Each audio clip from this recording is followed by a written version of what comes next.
Hey everyone, welcome to another episode of The Other Side of Addiction. I am your host, Al Richards, and I am here. Gosh, I'm blessed to be here with three lovely ladies today. We've got my wife, Janann. Hey, babe. Hey. It's not very often I get to say that over a microphone. Hey, babe. And then we have the lovely Janessa here with us. Thank you so much for taking time out of your day and driving as far as you are. I mean, 45 minutes isn't like that big of a deal, but it's still, we really appreciate you coming down here and joining us. And we have a very special guest, Tiffani Patlan from, now is it Eagle Mountain, right, Tiffani? Is that where you're from, or Saratoga? It's Saratoga Springs. Saratoga Springs. Yeah. So before we get started, we just want to say this episode is brought to you by Rick Heaton, attorney at law. If you guys, he's a personal injury, so hopefully none of you get in an accident, but if you do, you'll see Rick's commercials on our program, and I can speak very, very highly of this guy because I've known him for quite a few years, and I know what kind of person he is, and the reason why is because he's my son-in-law. He's married to my daughter, and he is just a great, great human being. He's a great father, a great husband, and he really cares about the people that he helps. So guys, if you do happen or you know someone that's been in an accident and could use some help, please find Rick on our show and give him a call. He'll take really good care of you. Awesome. Tiffani, oh my gosh, this show's been in the making for at least a couple months, right, if I'm not mistaken. Our good friend Charity. That's right. Yep. Reached out to me and said, hey, I met this gal, I believe is at a book signing, and said, I talked to her a little bit. You have got to reach out to her. She has an incredible story. And you and I finally had a chance to chat. And gosh, I think we were on the phone for 45 minutes to an hour or something. I don't remember, but it was a while. But yeah, as you started sharing a little bit more about yourself and things that you've gone through, I was just very, very inspired and intrigued.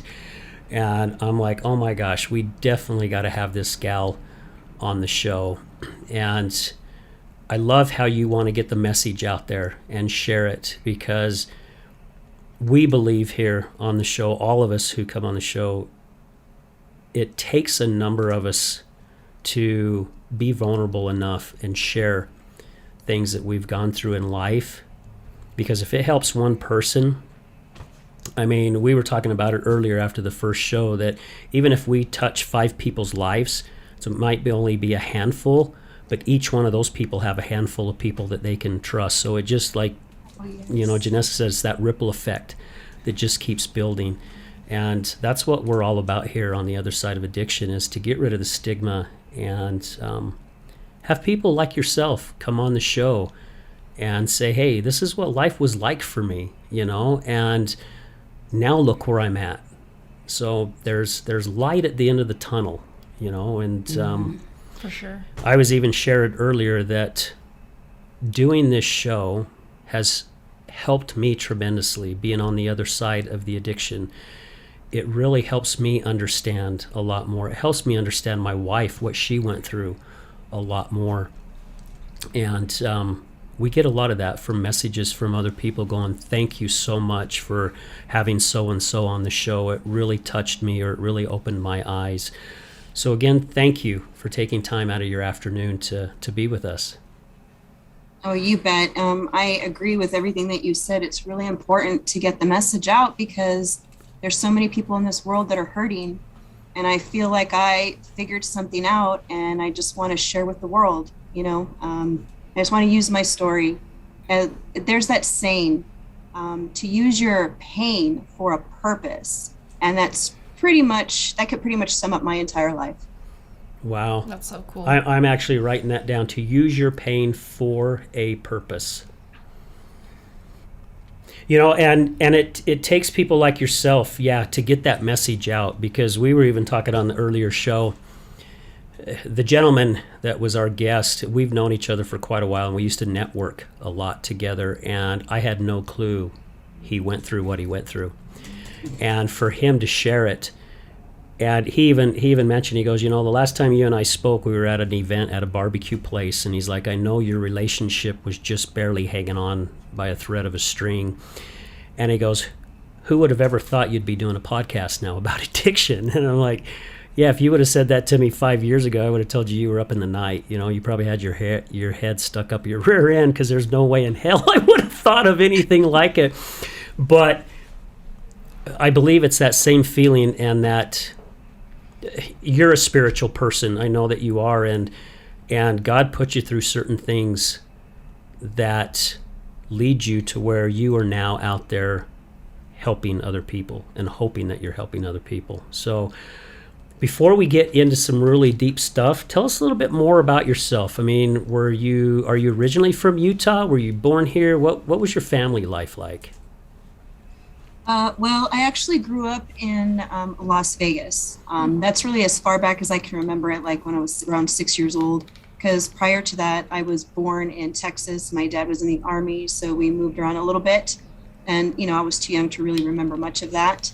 I have a mother, father, and older brother. I consider him my full blood brother, although he does have a different biological father who is not alive. He's unfortunately never known his father. So it was just us four for the longest time living in Las Vegas, and that's where I grew up. And right now we're in Utah. We actually came from California. We really loved California. I mean, the weather, who doesn't love California weather? The beach, it was just so beautiful.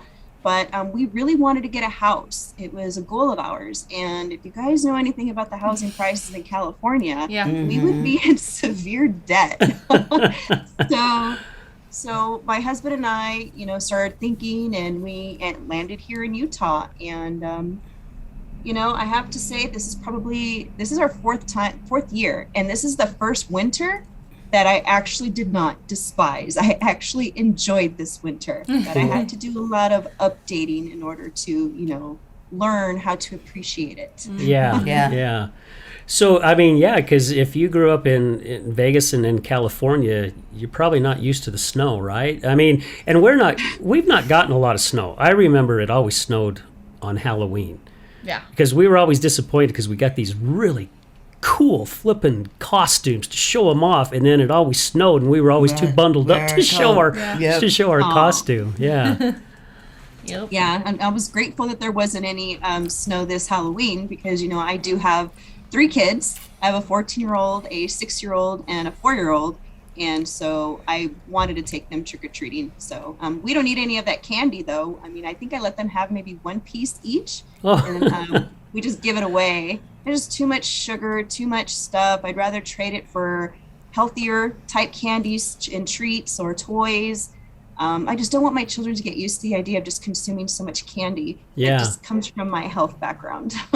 Well, and good on you for that. I really have to say, I enjoy Halloween just for the sake that we get to take our grandkids out. So we have 2 granddaughters, 10, 7, and then our grandson is 5. And of course, our 10-year-old granddaughter, she's too grown up now for Papa and Grandma. She took off with her friends to go do their own trick-or-treating. So we had the privilege still of having the 2, but they were asking us what our favorite candies were. And we started telling them. And by the time we got them back home, because we always take them trick-or-treating in their neighborhood. It's people that they know. And by the time we got back, both my pockets were completely bulged, because they always got treats for us every time they went up to a door. So it was so sweet that they're like, Papa, I got you a Reese's. You said you like Reese's. It's like, oh my gosh, thank you. Or, Papa, we got you Sour Patch Kids. Or, so I had a ton of candy in my pocket. He got a lot more of the candy than I did. But. Yeah. You must be the favorite. Yeah. Papa has a way of... I don't know. They have a way of touching my heart. Well, they're still getting used to me. Yeah, that's true. I was out of their life for about 4 years, and so the youngest one is, like you said, 5, and so he didn't really know me that well, and then the middle one, she's 7, so she was about 3 when I couldn't see them anymore. And so, and she's always, her and Al have always had this connection, Yeah. like since she was Aw. like 6 months old. We Yeah. have some cute pictures of them when she was a toddler, and Yeah. so. You're gonna That's make me beautiful. make me start crying. I understand that grandfather connection because my grandfather was, I say was because he recently passed, but he was like the apple of my eye. Like he was my everything. And I realized at his funeral, like after learning a lot more about him and things like that, I finally realized that everything good about me came from him. Yeah. Yeah. Yeah, and I can feel that. I had some grandparents that I was very, very blessed and grateful. I lost my last grandmother when I was like 46 or 47. So I got to know, I mean, I've had my grandparents almost half my life, and they teach you so much. And when you start talking with people that come to the funeral and you start learning things that you didn't even know about your grandparents and knowing what incredible people. I mean, I looked up to them before, but holy cow, man, that pedestal got a lot higher, after that. And I want to do my best to take a lot of those attributes and things that they taught. I remember at my grandma's funeral, they had all us grandkids get up and talk, and it went from the oldest down, and I'm the oldest grandson. And I just I had just had our first granddaughter, and I remember saying, man, I hope I can become half the grandparent to my grandkids that you were to all of us. Because my cousins and I were talking afterwards, and it's like we were all making fun of each other because it's like, we were grandma's favorite. No, I was grandma's favorite. Or, and it's because our grandparents did everything they could to make sure that we were all loved so equally. And they made us feel like we were the special one, even when we were all the special ones for them. So, yeah, it's really cool. So, gosh, Tiffani, you've been through a lot, girl. I mean, you've taken a huge 360 of where your life is at today. Tell us a little bit more about your childhood and kind of how things kind of started, where it took you. I mean, I don't know if you came from a broken home or what kind of tragedy happened to you, because a lot of our guests, they had something pretty bad happen to them. And as a lot of our guests say on the show, they just started masking their pain with drugs or alcohol or eating or porn or sex or whatever it may be. So share a little bit about that, if you would, please. Sure. Well, like I mentioned, I grew up in Vegas with my father, my mother, and my older brother. He's older than me, like by a year and a half. And, to me, we lived in an apartment, and to me, I thought life was normal. I was a bright, happy, little girl. But, when I wrote my book, I started realizing just how much of my life wasn't, not that it wasn't normal, because unfortunately, a lot of the things that I've experienced, other people have experienced. So maybe normal is not the right word. It's more like it's common, but so my father is, he was in the Army. So typically Army men, they are very strict. They're not exactly affectionate type people. My father was a great provider. He instilled respect in us. He taught us the importance of education. And so those are some good things that I recall, but I don't have those memories of being tucked in bed at night. I don't have memories of, him being affectionate with me or my brother. I don't have memories of him saying, I love you, unless it was us giving them hugs and kisses goodnight, or if it was like on a Christmas or something like that. I also learned that, and this is my belief from all the research I've done and my own issues and things that I have learned about, I believe that my mother suffers from mental illness to this very day. Although she is not diagnosed, my parents are the type of people that aren't really for counseling and therapy and things like that. So that's just the way life was. I was used to my mother being very stressed all the time. I could easily say that she suffered from anxiety disorder. There's things about her that I connected the dots with issues that I had, and I'm like, it was just mind blowing. So my father would be gone, he would work, and my mother was a stay-at-home mom, and she would cook and clean the house, and my brother would be at school, and when he wasn't at school, he was home. And I know they talk about, sibling rivalry and this and that, but I think what I experienced was more like toxic sibling rivalry, which I talk about in my book, because you can be bullied, you can be mistreated, and you can be hurt by a sibling. Absolutely. Mm-hmm. And there's things that I still carry with me to this day that I'm also looking to working on, because I recall, just things where my brother would scare the crap out of me. And I mean, in evil ways. Like, I would be crying, uncontrollably. I would be scared. I remember a time where we were in the woods somewhere camping. I don't remember all the details. I just remember the traumatic part, where we ventured off into the woods and I wanted to go with him, and he left me there and he took off, and I didn't know where to go. I was crying. I was scared. Things like that. When we would be visiting family at a new place or things like that, he would just say things to me. And I think the other thing is that we weren't really monitored as children on what we watched. So I think my brother may have picked up on a lot of that and used it against me. And then I think I myself, my mind, with everything that I saw, and I'm talking about like The Exorcist, there's a movie called Vendetta. These are old movies and they're ugly. Like, they're really ugly movies. I mean, I remember seeing a movie, couldn't even tell you the name of it, but like, it's where this gang of guys picks up a pregnant woman and throws her over the balcony. I'm like, kids should not be seeing stuff like that, but we saw all that. So I don't know if a lot of the scary things I saw, Jason movies, or Freddy Krueger movies, things that we should not have been seeing. So I think that played a part in my mind as well, with the fear. And then my brother scaring me all the time, things like that. He also loved to wrestle.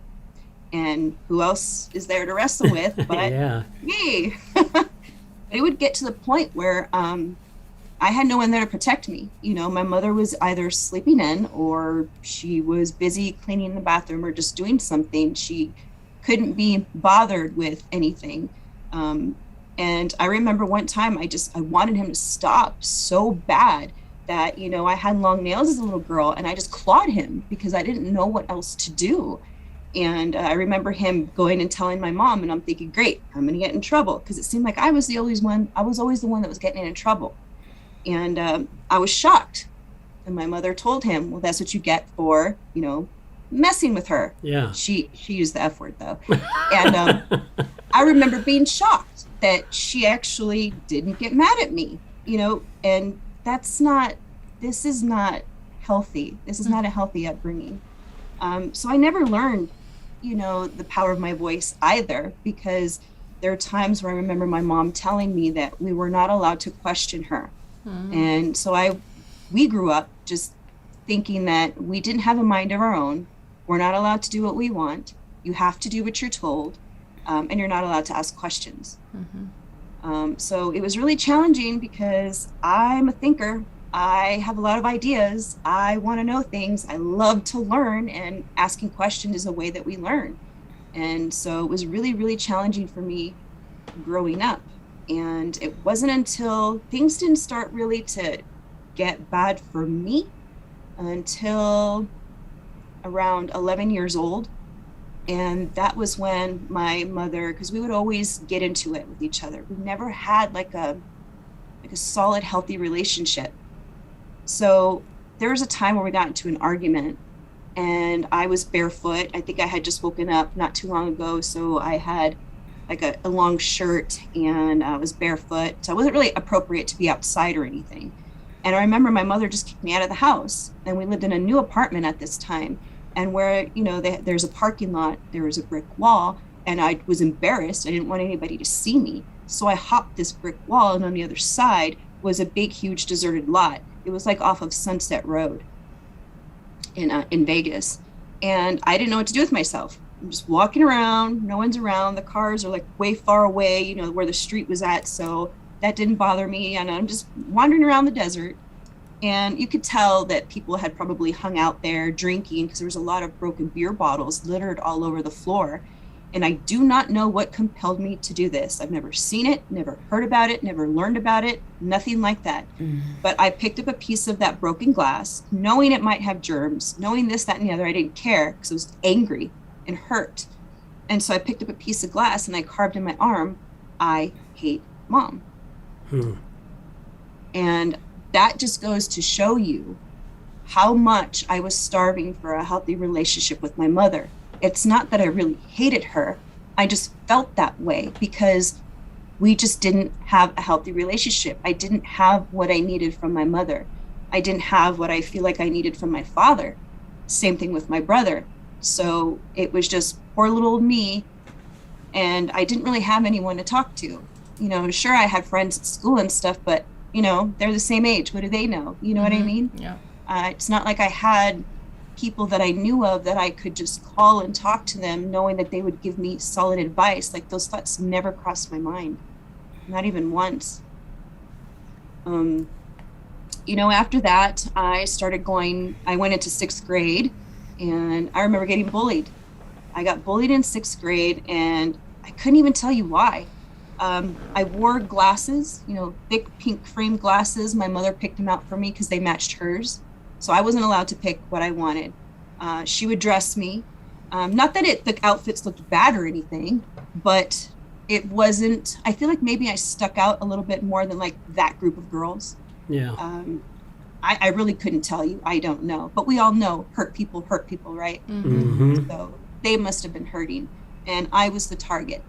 And they would just bully me. They would push me. They would physically push me. I'd be walking with my books to class and they'd come behind me and they would just start pushing me. It was like they were trying to get a rise out of me.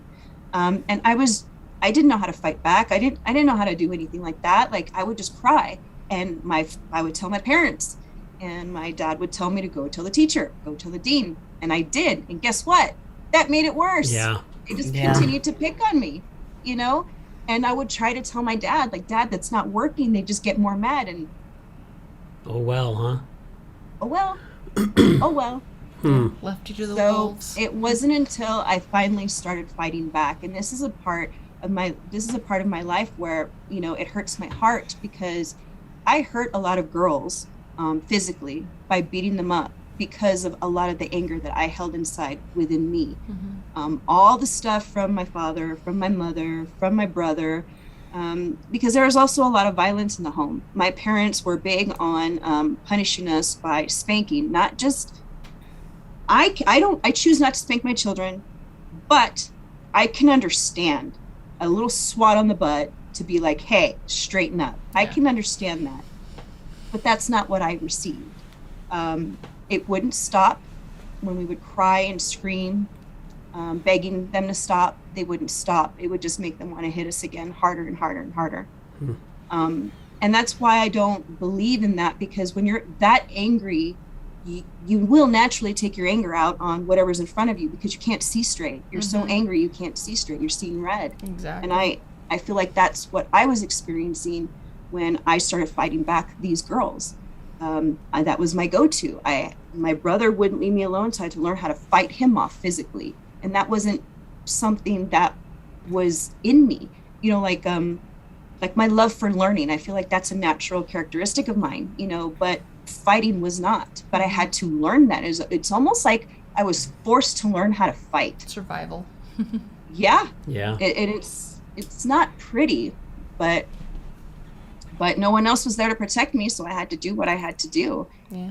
And so I apologize to a lot of those girls in my book, because I hope if any of them ever pick it up one day, I want them to know, you know, how sorry I am, because like I mentioned, hurt people, and I was hurting, especially after visiting Texas when I was 12. That's when I was incestuously raped by my 23-year-old cousin. Oh my gosh. So I just kept collecting and collecting and collecting more painful, traumatic events. And there was no help. No one was around to help me. During that same time in Texas, I remember after my cousin did what he did, he ushered me out of his room.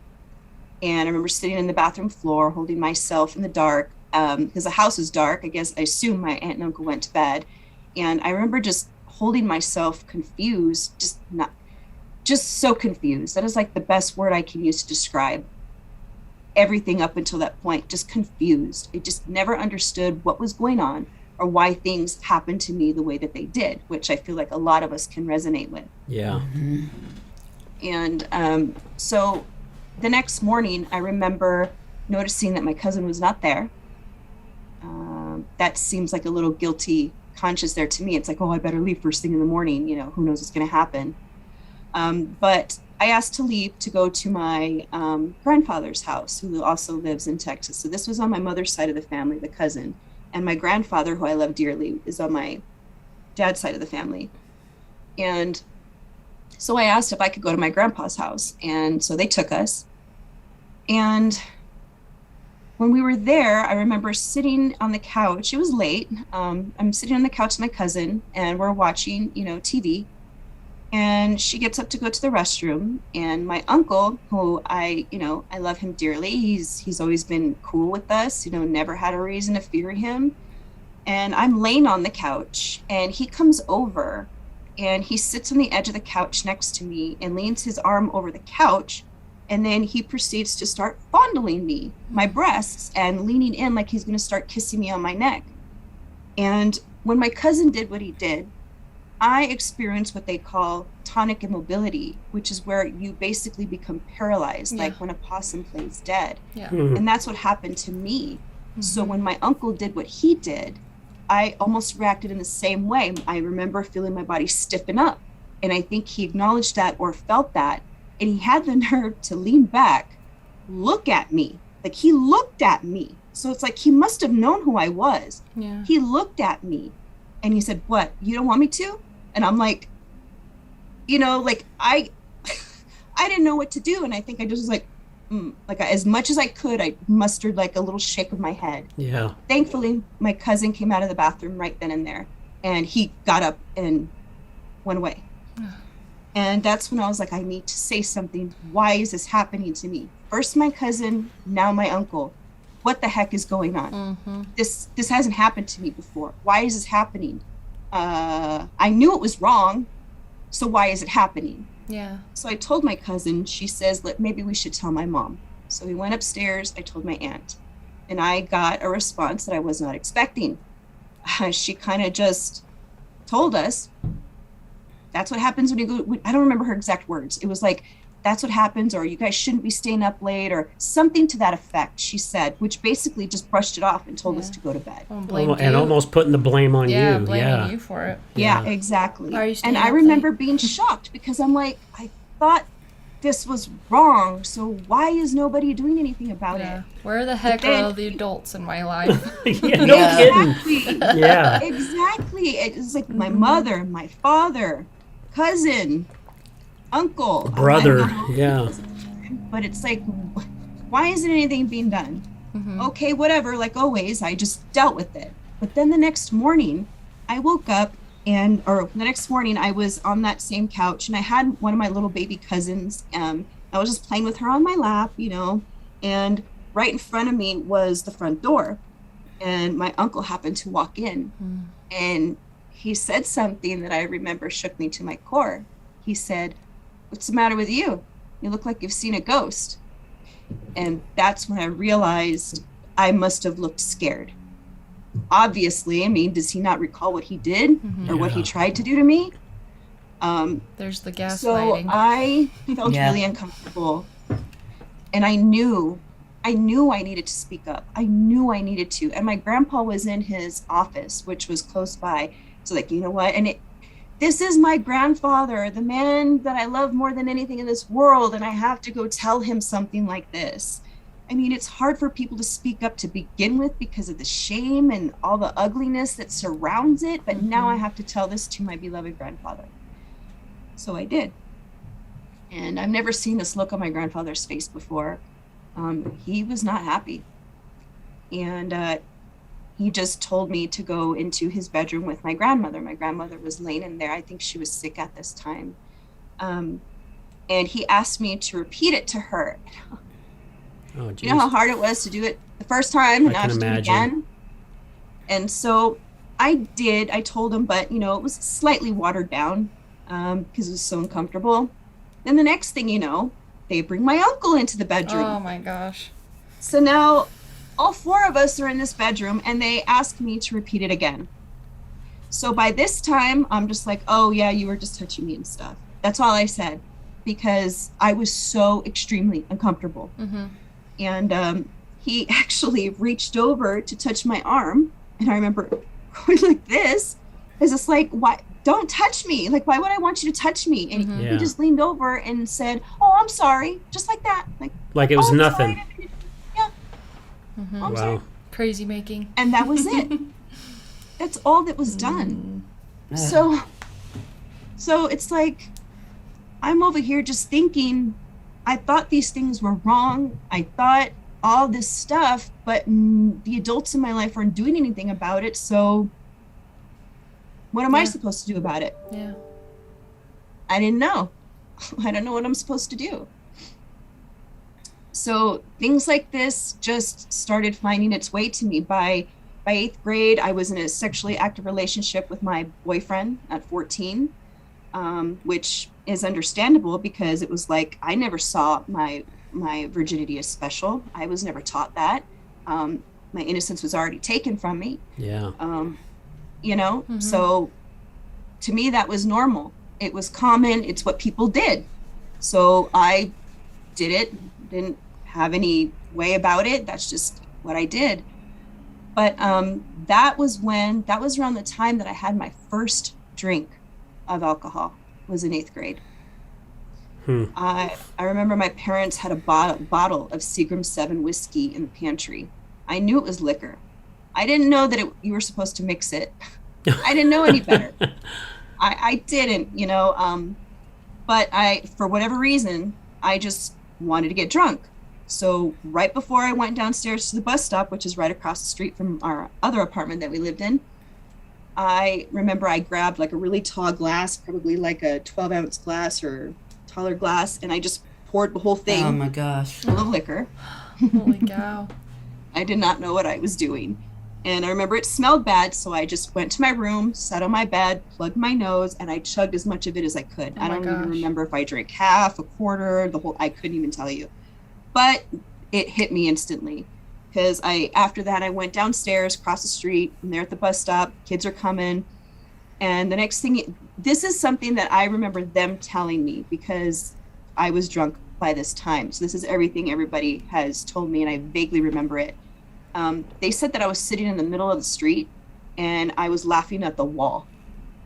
The bus comes to pick us up, and my boyfriend and I, you know, claimed the back seat in the bus. So, you know, I went on, sat there. I don't know how I was acting, probably belligerent.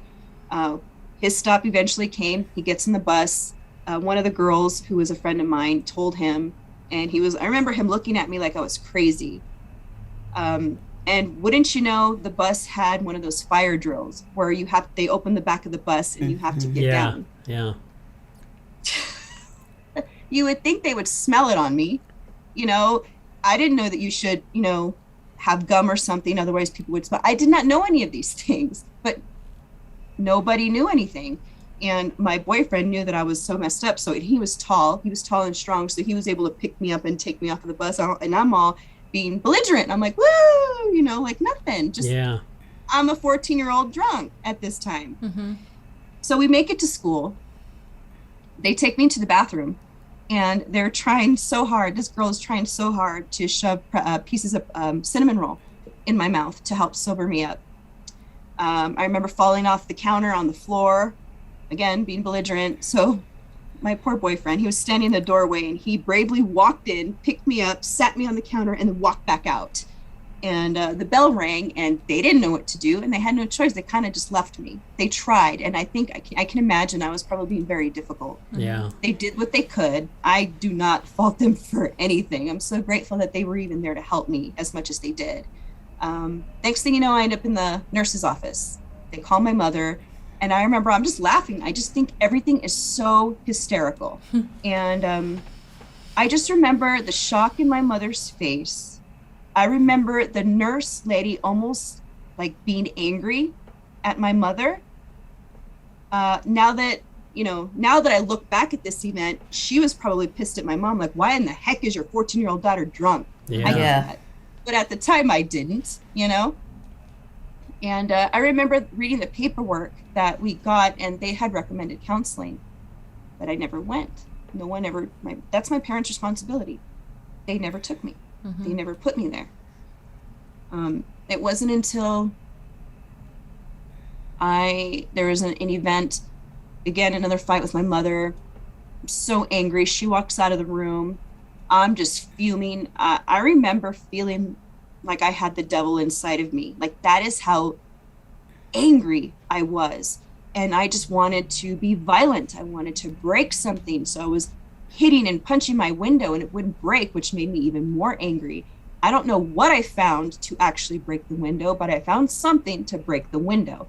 And I was afraid that they were going to come into my room. So as fast as I could, I climbed out, and we lived on the second story.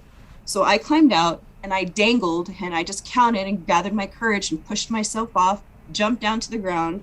And I have a scar. They say I almost lost my finger from when I landed, I landed on the glass. And there was also, I don't remember where it's at. There's also, because unfortunately, I have quite a few scars on my arms from when I used to cut myself. Yeah. But I ended up getting cut. There was blood coming down my arm, and I ran over to my boyfriend's house. His father saw what was going on. I can only imagine what he must have thought. The next thing I know, there's an ambulance. My father's there. He's gripping me by my elbow as hard as he can, walking me outside. They admit me into Monte Vista Hospital, and I ended up staying there for a few weeks. I don't know if they thought I was trying to commit suicide. I had before in the past, but this is not what I was trying to do. I was just full of so much trauma. I just did not know what to do with myself. Yeah. And they had me stay there for a couple weeks. And I remember they had a meeting where they have the family come. So there's a group of people that are there, the kids that are there, and then the parents or whoever come, and they do like a circle group thing. And I remember feeling like a giddy little girl, because I saw my dad come, I saw my mom come, and I saw my brother come. And I just remember being all giddy and happy and excited because the attention was on me. My parents were there for me. Like, they were doing something for me. Yeah. Like, That's what I was getting ready to say, that you were finally seeing some affection, right? Some attention. Attention. that is. Attention. Thank you. Yes. it's, yeah. And it just, I think about that, and it's just like, that's sad, because it's like you're in a mental hospital and your parents just came and you're that excited about it. But I really was. And it's because of the lack of that attention and affection that I so desperately needed that I didn't get. And I guess my parents just felt like I didn't need to be there anymore, and they took me out. And I don't know if I couldn't even tell you why. I don't know why my parents removed me. I have no idea, no clue. But when I got back home, I wasn't living back at home. They had me live with my cousin, another cousin on my mom's side of the family. And he had a wife, and they had 3 kids, and they had me live there. And what happened there is I was, again, incestuously raped by another cousin. And he would continue to do it whenever he felt like it, because I never spoke up and told anybody. I didn't tell his wife. I didn't speak up and tell anybody, because what's the point? They ain't going to do anything anyway. Yeah, nobody's listening. Well, So no one will do anything about and I it would get either. frozen. I would freeze up. So unfortunately for me, I became like easy prey anytime stuff like this would happen. I didn't have the strength or the courage or the know-how to, speak up for myself and say, no, this is wrong. Leave me alone. Don't touch me. Or, I just didn't. So there was that. And that's when I also started experimenting with, I wouldn't say experimenting. Experimenting with drugs was more in 8th grade. By 8th grade, I had already experienced with weed, with meth, and drinking. So when I ended up living over there, they didn't have any rules for me. They didn't have any chores for me. I could basically do whatever the heck I wanted. I could be late however I wanted. Like, I had no direction. So I don't understand why my parents had me live there. I really, really don't. If I can interrupt you here, Tiffany, Sure. I just can't imagine. I mean, as I'm hearing you tell this story, I can almost feel like the abandonment just inside of me. Yeah. Like nobody wants me, and the ones that do want me in a way that is definitely not healthy. And You're just an item. yeah, just an item, yes. And being so young when you're first experiencing that, and then getting it from every side of your family. I mean, yeah, I didn't even live what you lived through, and I'm feeling the loneliness. The way you're sharing it, I feel so empty and lonely inside, and I'm just hearing your story. I can't imagine how difficult that had to be at such a young age, and then also being sexually assaulted at the same time. I mean, Multiple times. multiple times. I mean, we've had a gal on our show that, basically she just kind of like what you were saying. She was, sexually assaulted many times, and she just felt like, excuse me. It's somebody that I talked to recently, and she's going to be on the show. But she basically was just told that that's all you're good for. You ain't good for anything but sex. And that's what she started believing. She just thought, I don't deserve to be here. All I'm good is for, someone to have their way with me. That's it. And I just can't imagine feeling that way about yourself. Well, I think too. That's exactly how I felt. That's exactly how I felt. When you're so young and, like at a young age, you knew it was wrong. You knew, you're like, why isn't anyone doing anything? Yeah. And when adults don't validate that, it shuts up your intuition, it shuts up your conscience, it shuts up everything in you, because you're like, well, if all these adults that I trust And count on, if they're telling me that it's not a big deal, then you start questioning yourself, you question your intuition, you question Your everything, values, your yeah. mental, your emotional, everything. And that's when everything starts happening to you.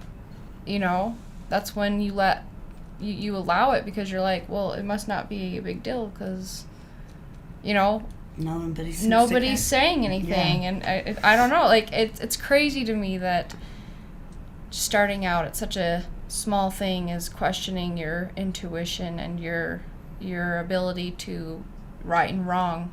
Can you not hear me? Here, we can slide this over just a little bit. There you go. Not being able to, is that better? A little bit. Okay, I don't know what's going on. Maybe Is there's mine, something like- squeaking or disconnecting. Maybe I'll. There's that better? Maybe? A little. I just worry. I want to make sure that listeners can hear you as well. If I can't, I don't know. Yeah, if you can't, that's. Can It you should guys come hear across me? out of the recording. Oh, okay. Yeah. I'm trying to think of what I was saying. I guess that's kind of the starting point, is when everything about you, when you question yourself. Because now, looking back, now is like my intuition and how I feel, what makes me feel good, what makes me feel cautious, what makes me feel scared. I go off of that so much now. I trust that because I've been able to learn to trust it, But at such a young age, when you are taught to doubt that and that you're crazy, you're too this, you're too that, you're, you're making a big deal out of it, oh, you shouldn't think that way. When everything about you is questioned, of course you're going to do that. Of course you're going to allow things like that to happen, or not even allow it. It just happens because you don't know how to say no. You don't know how to say yes. That doesn't feel good. That's not what I want. You don't know how to say yes and a no. Your yes and no is not heard. And I don't know, that's just something I've been thinking about so much lately when it comes to abuse, when it comes to all of that. Like, I can't even imagine on the level. I mean, that you've gone through it. Like, I guess I'm curious, how the heck did you gain that back? Because, I mean, you've written a book about it, you know? So I'm What curious. was the last thing that you said? You said that you were curious that what? I'm curious at how you you went from doubting everything to gaining it all back, trusting yourself. Oh. You know? Trusting it your was- intuition, your feelings, whereas before it was all questioned and no one validated it. You know? I didn't develop any of that until, honestly, a couple years ago. Wow. So it took a long time. I mean, The to abuse me, didn't stop. That's just the beginning. Oh my gosh. yeah. And maybe this is a good time to take a quick commercial break. We've been going over a half hour already, which it's amazing how time flies. But yeah, I'd like to just come back and have you go more into your story, but also to answer Janessa's question, because I think, I mean, it sounds like to me, and I may be wrong, but it's like you had no identity. I mean, really, you had no clue who you could even be, or, I mean, you were just there. Yeah. You know, that's what it seems like to me. So guys, stay tuned. Man, this second half is going to be awesome. So stay with us, and we'll be right back. Have you ever been in a car accident? Do you know what to do after being in a car accident? Are the insurance companies going to take care of you? Hi, I'm attorney Rick Heaton with the Law Office of Bobby Udall. I will help you through the process and answer all of these questions. I give every single client my cell phone so they can talk to me whenever they need. Let me deal with the insurance company so you can focus on getting better from your injuries. Call me at 385-330-0226. Again, my cell phone number, 385-330-0226. Don't call the insurance company first. Call attorney Rick Heaton at 385-330-0226.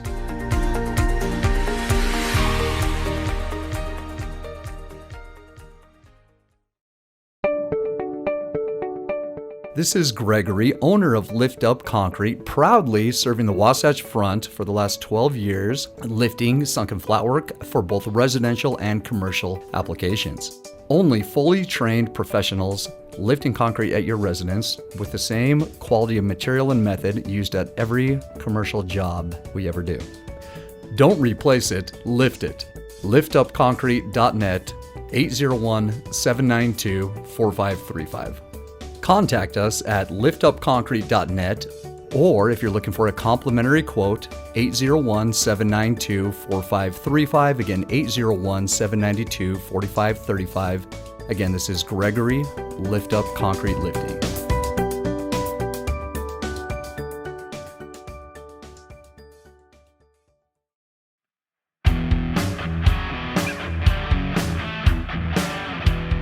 Hello, my friends. This is Brad Neufeld, and I want to thank you for tuning in to the Resilience Talk Network. You can listen to my show, Resilience, every morning, Monday through Friday at 8 a.m. Mountain Standard Time. On my show, we will be discussing what it takes for you to overcome the day-to-day challenges that all of us face in life, as well as some of the devastating ones that may lead us to feelings of hopelessness and despair. It's my goal to provide you with the tools and skills that you need to overcome anything that is thrown your way. To find out more about my show, visit our website at www.resiliencetalk.com. That's www.resiliencetalk.com. And as always, until we meet again, go for everything that you want in life and make it happen.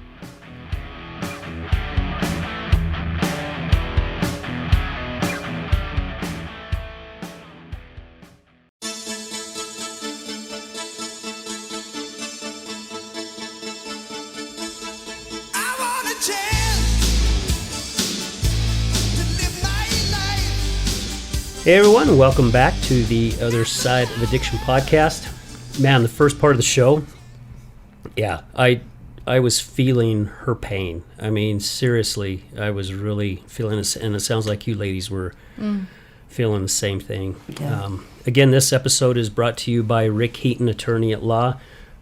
Hopefully you guys don't need a personal injury attorney, but if you do, reach out to Rick.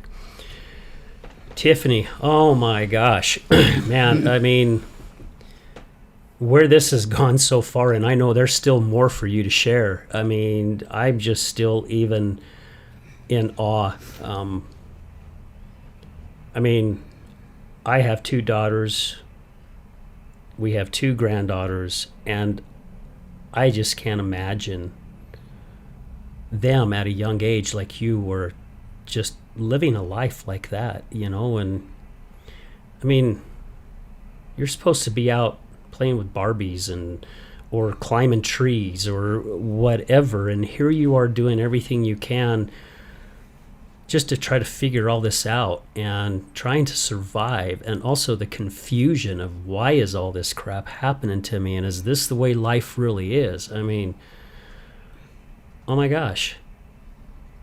Yeah. Oh yeah, definitely very, very confused, because all through school, you know, I was a straight A student, and then, you know, my grades started to fall, not because I was not intelligent or couldn't understand the curriculum.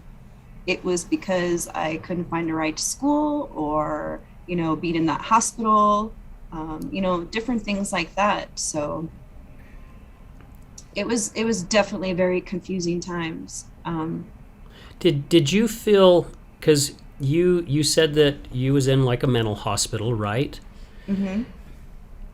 I mean, did you start questioning yourself at that time, being in there, going, am I really freaking crazy? I mean, Nope. good. I did not think I was crazy. Good.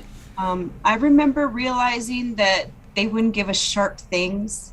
They would keep us all in a room. And I remember Alanis Morissette music playing in the background. We would play gin rummy a lot to pass the time. I learned about the other kids' stories, which were sad.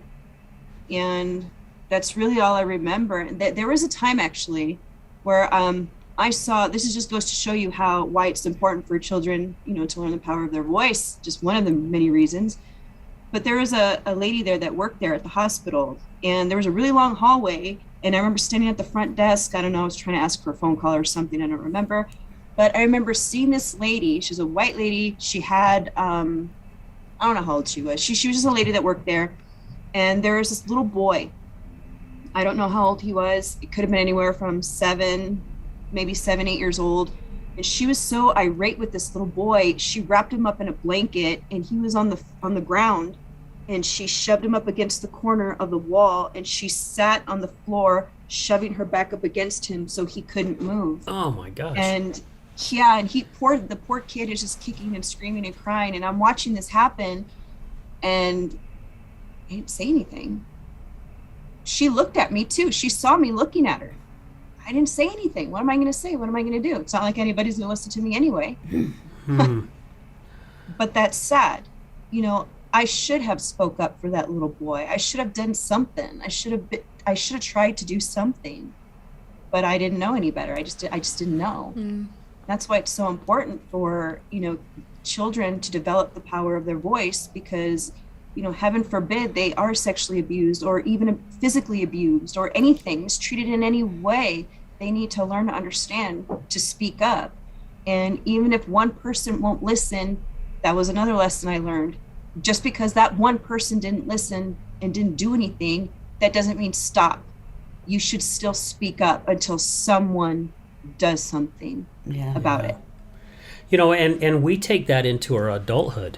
Yeah. I mean, seriously, we do. I mean, how many people have you heard that they've had these dreams or these stories or these goals that they wanted to do, and, you know, they were told, oh, you can never do that, and, you know, even at a young age, and then they take that into their adulthood because, you know, they're like, why do it? I've already been told I can't, you know, and I can't even. Or why try? No one's going to listen to Yeah, or why try? And and I mean, we need to listen to our young ones. I mean, how many times too, and you've lived it, Tiffani, but how many times have kids they have a bad home life, and they finally do have enough courage to say something, and they're told, oh, you're just imagining it, or oh, it's because of this, or it's because of that. Yeah. For hell's sake, people, we're the frickin' adults. Yeah. Yeah.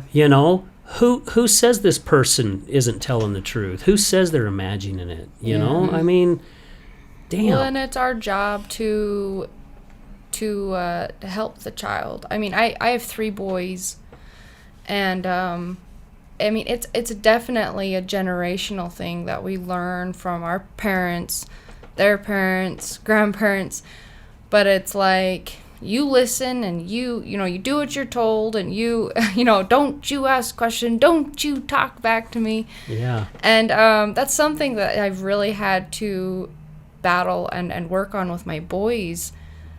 I have had to switch from, oh my gosh, don't you talk back to your mom like that, to, you're throwing this tantrum. What's going on? Let's sit down and talk. Do you need something? Are you okay? What happened? And that has been such a crazy transition for me and my kids. But oh my gosh, the past few years that I've been practicing it, complete night and day difference. I mean, my oldest struggled with wetting his pants up until he was like 7, and everyone's like, oh, that's just normal, and my mother gut was like, no, something's going on. Yeah, this is not normal. And it wasn't just at night, it was during the day. And so we kind of dug, and I followed some things. I read some books, and anyway, found that something had happened to him. And so I got him into therapy, and it was crazy. I took him to the specialist, and she helped him, only there for 5 sessions, and his bedwetting, his wetting his pants completely stopped. And it just, I don't know, like, I get emotional thinking about it, that I almost ignored that. Yeah. Saying, oh, that I'm just gonna believe what the pediatrician said. Oh, that's normal, he'll grow out of it. No, it was emotional. Something was going on. And since then, I'm like, okay, I'm gonna, like, anything that my kids do, I'm going to nurture and ask what's going on, rather than accuse and being like, oh, you knock it off, we're gonna like, I'll give you something to cry about. Yeah, exactly. And I'm still I have my moments where I'm like, ah! And then I'm like, okay, let me try that again. What's going on?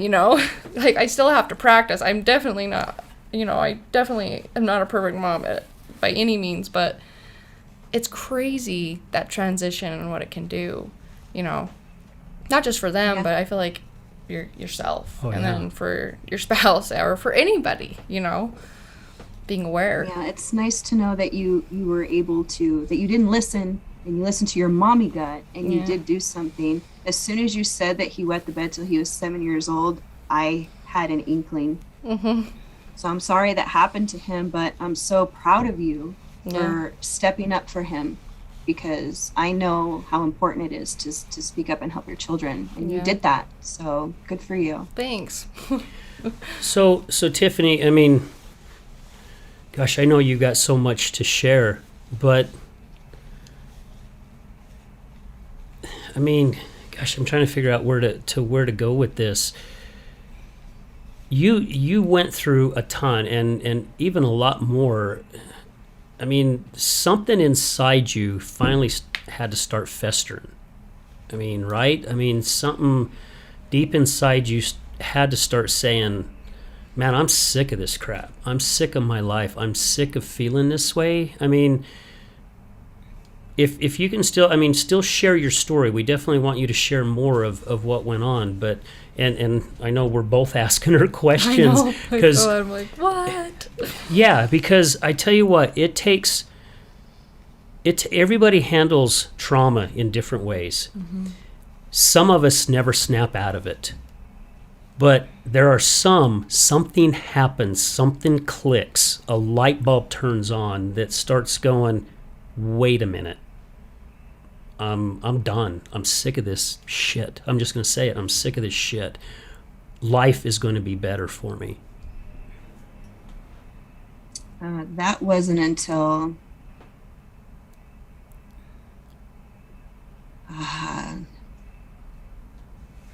2000. I think if anything, I think it would have been when I got pregnant with my son in 2006. So, Wow. yeah, that's a long time. And I was just numbing myself with drugs. I would go out and party all the time. I would drink so bad. I would go out to places. I would drink and I never wanted to leave because that, that numbing feeling, I didn't feel any hurt or pain. I felt high on life and I never wanted that feeling to go away. So I was always drinking, always at the bar. I would go to work. I guess you could say I was a functioning alcoholic because I would go to work. And I remember there was a boss lady one time. I went out with some girlfriends that worked there. And one of my friends called in sick because she was hungover. But not me. I showed up at work the next day because I knew how to do that. I could get drunk, really drunk, and still show up for work and do a good job. Yeah. And she made a comment to that effect. And it stuck with me. I don't know why, but it did. It stuck with me because I don't remember her exact words either, but she just said something to that effect that pointed out how, because she knew we went out, but I showed up for work. She didn't know all the background though, you know? Yeah. So that's what I did. I did drugs. I would go out and party. It didn't matter if somebody had white powder. I didn't even care what it was. I would snort it. So I've done coke. I've done meth. I drink till the next day. That's just pretty much what I did. That was my life. I would go to work. Then I couldn't wait to go to the bar to have that high on life feeling. And that's what I did for years. That's how I got through it. And it wasn't until I got pregnant with my son and there's a lot of history there. That wasn't the first time I got pregnant, but it was the first time I said, it was because I had made a promise to myself that the next time I got pregnant, I was going to go above and beyond and be the best mother that I could be for my child. It was a promise I made to myself. And I've been doing that ever since. Wow. Holy cow.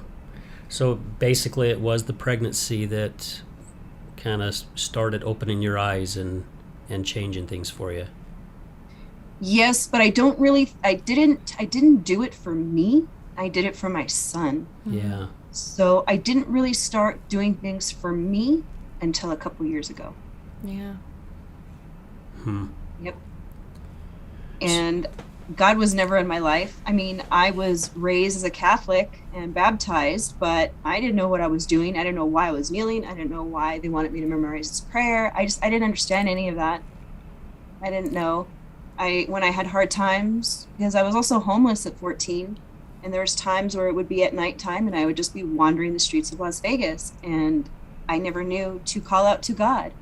I didn't know that that's all I needed to do, but I know if you just, like, anybody that reads my entire book, my whole life story, you will see the hand of God in my life. And I never, ever saw that till I was writing my book. Like, I was literally writing it and rereading it, and it was just like a light bulb, like a slap in the face. And I remember just crying and apologizing to God because I hated him. Yeah.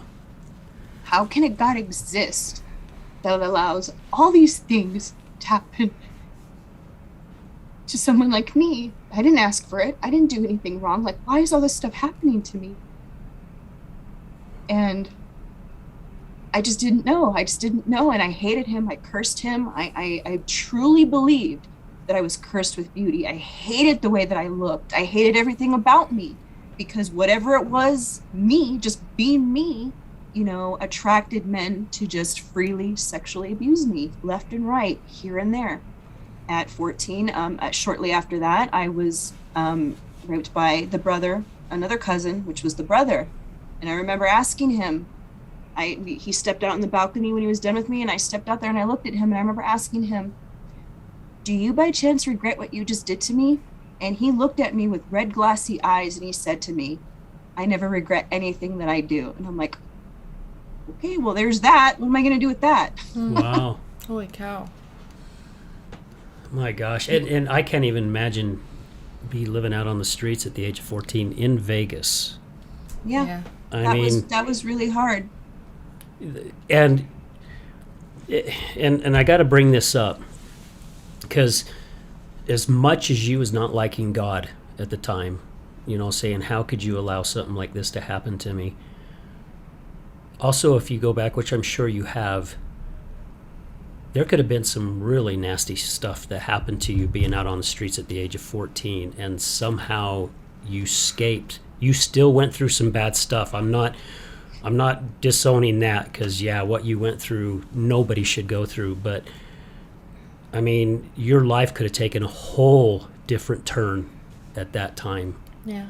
At such a young age. And the fact you're sitting here and you wrote a book and you're telling us your story, I mean, that is a miracle.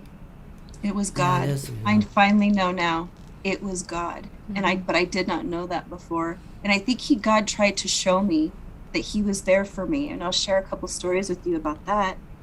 When I was living with that cousin and his wife after I got out of the hospital, there was guys that I would hang out with. They would freely give me drugs, alcohol, whatever. And one of them showed up at my door, and he spoke Spanish only, which I did not. And my cousin told me that he called me to some other guy asked him to come pick me up. It's, silly me, I go with him. And I remember back then they only had pagers. And I remember this guy walking me to this apartment. I remember being there before, seeing a lot of drugs, guns, and money.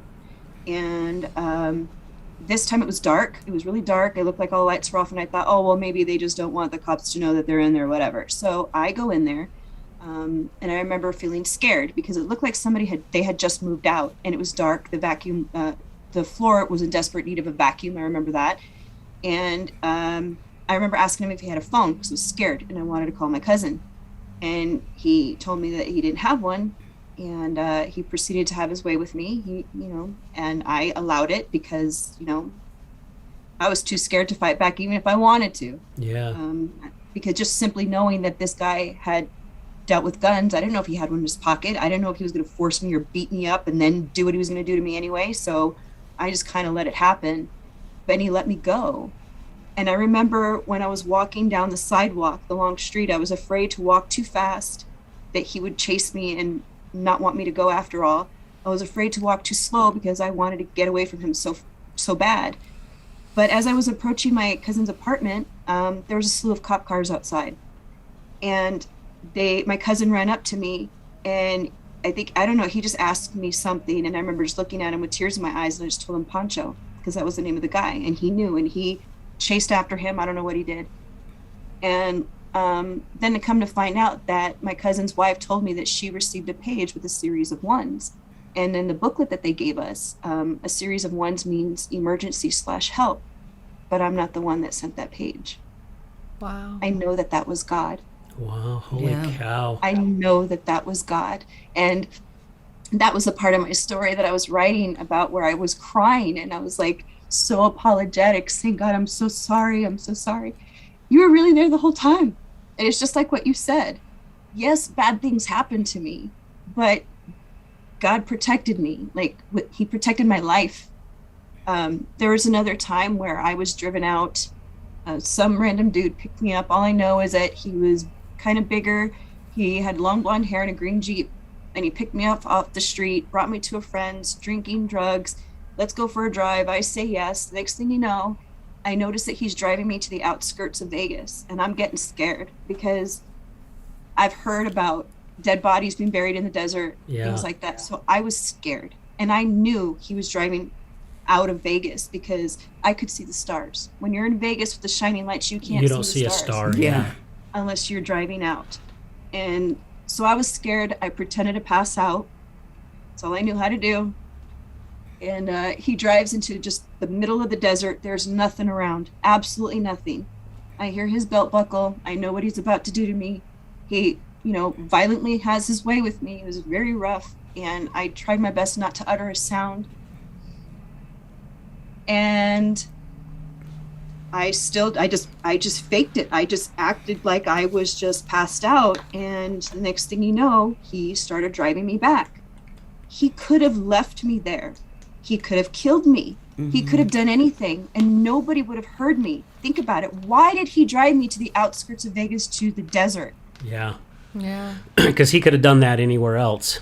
Exactly. Yeah. But he brought me back. And I'm telling you, that was God. Yeah. God was there. He was protecting me. And I mean, you could see it throughout my entire life, but those are some points that stick out. But back then, I didn't see that. Yeah. Back then, I wasn't looking for that. I didn't know that. I didn't know that you could have a relationship with God. I never knew any of that.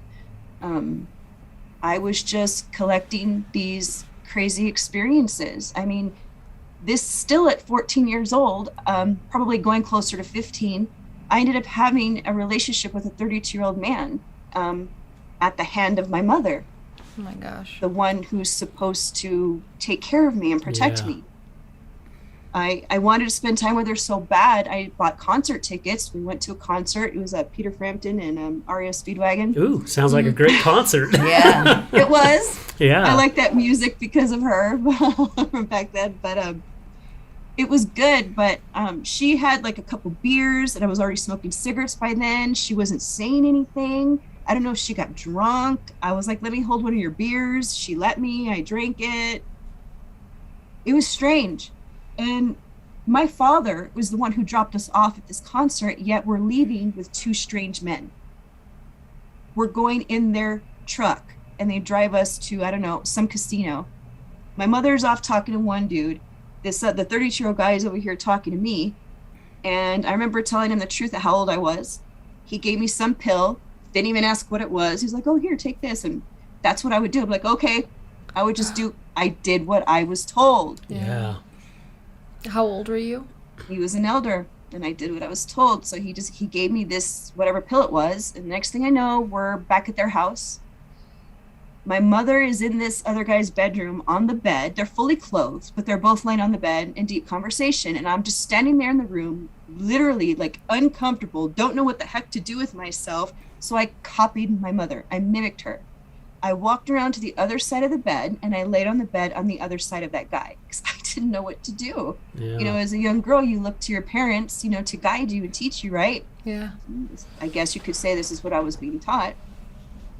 But then I ended up going into the next bedroom with the other guy because he came to the doorway with a pipe full of weed, something I was familiar with. And I was like, ooh, okay. So I went over there with him, and I don't remember what happened after that. But my mother would bring me with her to go to that house so she could spend time with that guy while I spent time with that one. And then it got to the point where I was actually living with him. I was playing housewife. He had two young kids that they would come over, and he would go to work and I would take care of them. It was strange. And you were just a kid yourself. You said you were almost 15, right? Yeah, Oh my gosh. Jeez almighty. it was weird. And I remember the roommate wanted me to make sure that when he got home from work to make him his mixed drink of vodka and grapefruit juice. Huh.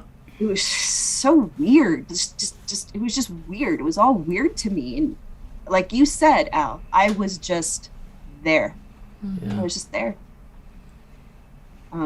So things like this just continue to happen to me. And I did my best to go to school. I don't remember when or how it happened. Oh, yes, I do. My parents got divorced. My parents eventually got divorced. They asked us, because I had two younger brothers at this time. And they said, who do you want to live with? My older brother and I said my mother. My two younger ones were going to go with my dad. And my mother ended up living in a little budget suite apartment, which is like a little furnished hotel.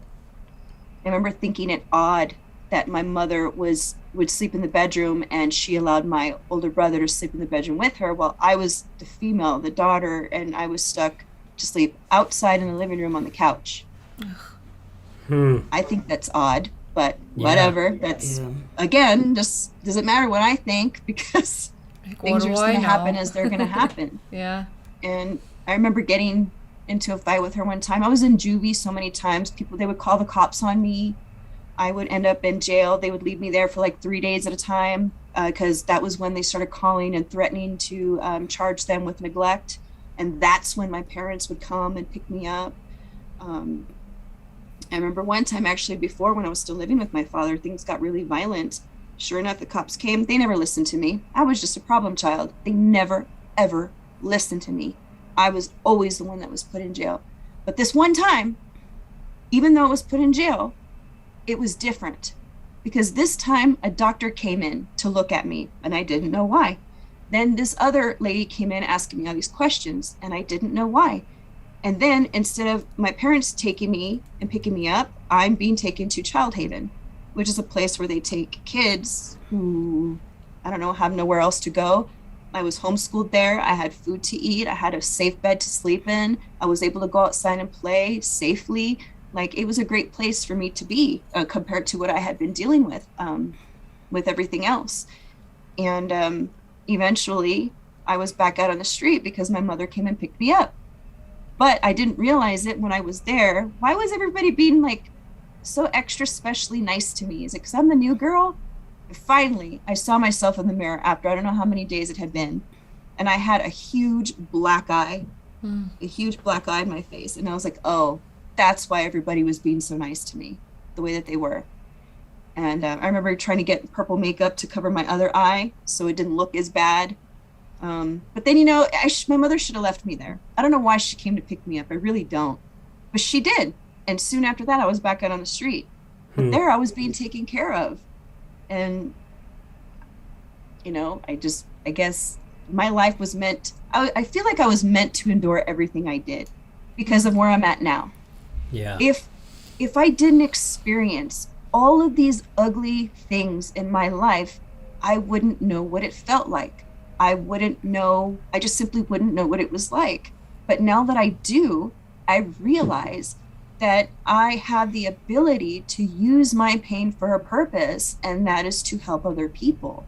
And that's why I'm, talking to you guys right now. That's why I'm doing everything I can to get my story out, no matter how ugly it is, because I want people to know that, I believe we're meant to experience things to learn lessons, but we were never meant to live there. And it's like you said, some people get stuck. I think people can get unstuck, but we just don't know how. Like me, I would have, but I didn't know how. I didn't have anybody that understood what I was going through. There was just no one. And I think that's why it's really important for me to be there for other people, because I know what it's like. That's why I will go above and beyond to help anybody and everybody, however I possibly can, because I know what it's like to starve. I know what it's like to be without food. I know what it's like to not have a place to lay your head. I know what it's like to, just live in fear and to just be scared. I understand all that. And I came out on the other side. But I needed to learn this stuff first. Yeah. You mentioned when you asked, what was it that brought me out of it? And I mentioned my son. And I wanted to share with you why I made that promise. Because after all this ugly stuff, it was just more of that. Random men, so-called boyfriends forcing themselves on me. And that's what happened this time. I got pregnant. I was so mentally ill that I was in a relationship with this guy who forcefully impregnated me 3 times. The first time I was happy, but then I had a miscarriage. And I believe God was trying to teach me a lesson. He was trying to say, Tiffani, you need to be more careful. You can get pregnant. Is that what you want? Because when I got pregnant, all of a sudden I had, I feel like it's called mommy brain. Like your whole thought process changes because now you have a mouth to feed. It's not about you anymore. It's about another child. Mm-hmm. So I started looking at this guy differently, and I was like, I can't, what was I thinking? Like, I shouldn't be having a kid with this guy. So I was done. I didn't want to have kids with him, but I was still in a relationship with him, which is why he was able to forcefully impregnate me 3 times. Even though I tried to push him off and say, get off of me, he wouldn't. And so I opted for abortions. And that was probably one of the hardest things in my life that I had to heal from. I didn't think I was ever going to be able to heal from that, because all I knew about abortion was that if you're pregnant and you want to get unpregnant, go get an abortion. I didn't know what they do. Yeah. I never understood the procedure. And that is a reason why I have a detailed description of what goes on during an abortion, because I really want other women out there to know what happens. And if a woman knows what happens and still wants to do that, that's her and her life. But I just felt it was really important for women to know the truth. like they're little tiny babies that are actually literally being ripped apart. Yeah. And I did not know that. It's very, very ugly, but it's in there for anybody that wants to learn about that. And I don't understand why I allowed myself to this to happen to me 3 times, but it did. And after the 3rd time, getting the money from my boyfriend for the abortion and him throwing the money in my face in the middle of a gas station, I remember just telling myself, I'm never doing this again. I'm going to be more careful. And heaven forbid, if I ever get pregnant again, I'm going to be the best mom I can be. And that's why I made that promise. And that's why I just started doing everything I could. I put myself in school. I got my associates in computer-aided drafting and design, went on to get my bachelor's in construction management. I now have 2 masters, one in business administration and another for project management. That was just my love for learning. And I got in there and I just ran with it, because it's like I knew I needed to go to school. That was something my father instilled in me. And I'm so grateful for that, because that's what I did. I poured myself in school to be able to provide for my child. And I did. I was able to afford to put him in daycare. I was working 2 jobs and I was going to school. And it was the hardest thing ever, because I would have to drive back and forth across town to have this person watch my kid. And by this time, my mom she kind of settled down a little bit. She had a boyfriend, a house, and it was really nice. So I felt comfortable with her taking care of my baby overnight, not anyone else. And so it was hard for me, because I would have to get off work, pick him up, do this, go here, go. And then it was hard, but I didn't care. I did what I had to do. And I think experiencing everything I did, even those abortions, it put that fire underneath me. It made me want to promise my future children that I would be better and I would do better. And I don't know if I would have been able to do everything I did if I didn't have that. That's again why I say, like, I feel like our experiences, we have to experience things. We don't always understand why, but if you have that faith and you trust in God, then you'll come through it and you'll eventually understand why. And this is stuff that I didn't even learn, until recently. I mean, I was baptized just last year in June. Wow, I gave my congrats. life to Christ. Thank you. Yeah, congrats. It's one of the So most great. beautiful things in my life, right there with, giving birth to my children.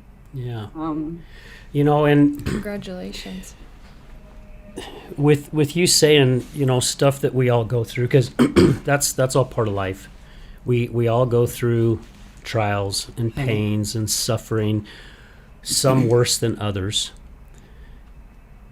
And you even said it earlier in the show, if there's really is a God, then why am I going through this? Because why would God want one of his children to suffer? Well, Jesus suffered, and that's his son, and he suffered for a reason. But it's also said, too, that for him to help us in the way we need to be helped, we also have to learn how to help ourselves. Mm-hmm. Once we start giving our life over and start realizing, hey, we can't do it alone, but I've got to take a step. I got to also take that first step, because he's not going to do it for us. He's been there watching over us. He's been there protecting us, whether we think he's there or not. And again, to the audience, this is just my own belief. You guys believe however you want to believe. I'm not trying to convert or force anybody in anything, but this is just what I'm seeing, even from my own experiences. Things that I've gone through throughout my life, and even just during the depth of my wife's addiction, doesn't even scratch the surface of what the hell you went through, Tiffani. I mean, seriously, I'm starting to get a little emotional even thinking about it. But that was my trial. That's what I needed to go through to get me to wake up. And we've had guests on our show, and I think Melissa, who's out of New Mexico, she brought it up. A lot of the people she used to party with and things, they're no longer here. They lost their lives to the addiction. Why is it that she has the survivor remorse? Because she got it. She understood. But again, it was that knowing that there was something greater than her, and she had a different purpose. And it sounds like that's what finally hit with you. I mean, even writing the book, you started realizing how many times you were being looked over. You know, Nicholas T. Smith with A Tribe of Giants, he brought it up on the show, and I know I've repeated this many times, and I don't care. But he's like, if you go back and look at your life by connecting the dots backwards instead of connecting the dots forward, you will start seeing things that you never saw before. Absolutely. Yes. Yeah. That's exactly right. I refer to it as a timeline, and I have that in my book, and it's something that I use to help my clients, because it's kind of like, I'm sorry, I forget your name, the gal in the middle. Janessa. Well, Vanessa, but like you mentioned, like people need to, they're afraid to look at their past. People say, oh, the past is the past, and oh, you don't need to look at your past, and blah, blah, blah, this and that. But that's where all the answers are. That's where everything originated from. And that's what I try to tell people, is that identify the root cause of your mental illness. You have PTSD. Why? I know why I had PTSD, those nightmares, from all the times that I was raped. Yeah. That's why I had PTSD. I would wake up in the middle of the night, screaming and crying, finally fighting back. This is when I would finally fight back. And my boyfriend, who was ever with me at the time, you know, I would fight them thinking that was my abuser. And I would remember just screaming and crying and yelling, "Don't touch me." Those were my PTSD nightmares. And I understand where they come from. And a lot of other things, like you mentioned, the abandonment, the anxiety disorder, the depression, the drug and alcohol abuse, like confusion. There was a reason. Yeah. I like that statement that I don't believe that I was addicted to drugs and alcohol. I believe that I was addicted to escaping my reality because I couldn't handle it. Yeah, because the addiction is just a Band-Aid.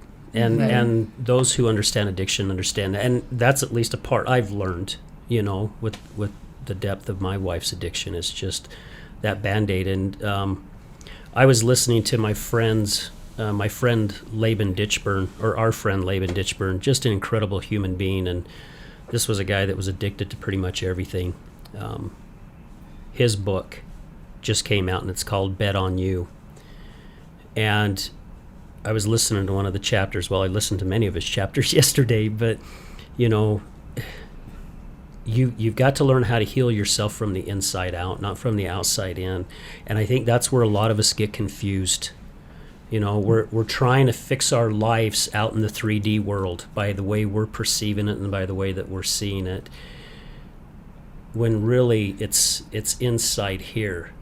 And once we start figuring out what's inside here, because I have realized in the last 2 to 3 years, there was a lot of things that I was suffering from stuff that's happened to me in my childhood or throughout my life, that was buried so deep down inside me. I had no clue that it was even there, that I was even battling it. It was almost like that secret battle. You knew something was going on, but you didn't know what.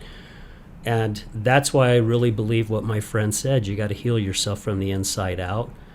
I really now 100% agree with that, because until we can learn how to let that stuff out and let it go, I mean, it's always going to be there. Yeah. You know, it may not always, it may still pop in our head because that's just how our subconscious mind works, but it's going to be like one of those little peeks through the window blinds and it shuts again, you know, but Yeah, it loses its power. Like there'd be a time when I remember I would talk about the things that happened to me and it would mess me up.